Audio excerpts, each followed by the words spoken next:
30 години по падот на комунизмот, централно-десничарскиот кандидат Клаус Јоханис освои меѓу 64 и 66% од гласовите, покажаа првичните резултати. Со тоа тој ја победи кандидатката на социјалдемократите и екс-премиерка Виорка Данчила. Таа доби околу 36%, што е најлош резултат за социјалдемократите, кои доминираат во романската политика од падот на комунизмот во 1989 година.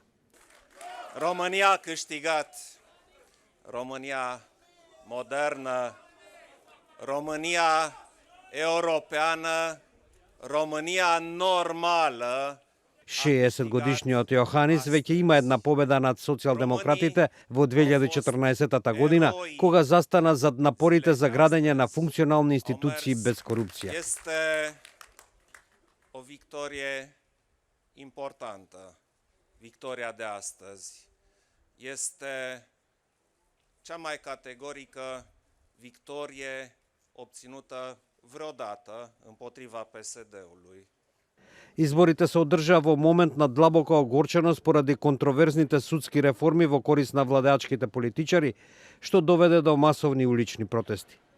Опишувајќи се како пожарникар кој го спречи пропаѓањето на Романија, поранешниот професор по физика, познат како германец заради неговото потекло, ги искористи ограничените овластувања на неговата функција за да ги поддржи демонстрантите против корупцијата и да ги зајакне врските со Соединетите држави.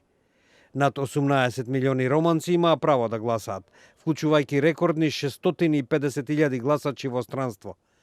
Повеќето од силната диаспора од 4 милиони, кои емигрираа во потрага по подобра плата, има тенденција да ги поддржуваат либералните кандидати. Vă promit astăzi, aici, în această seară, că voi fi președintele tuturor românilor și a celor care m-au votat, cărora le mulțumesc în mod expres, și a celor care nu m-au votat.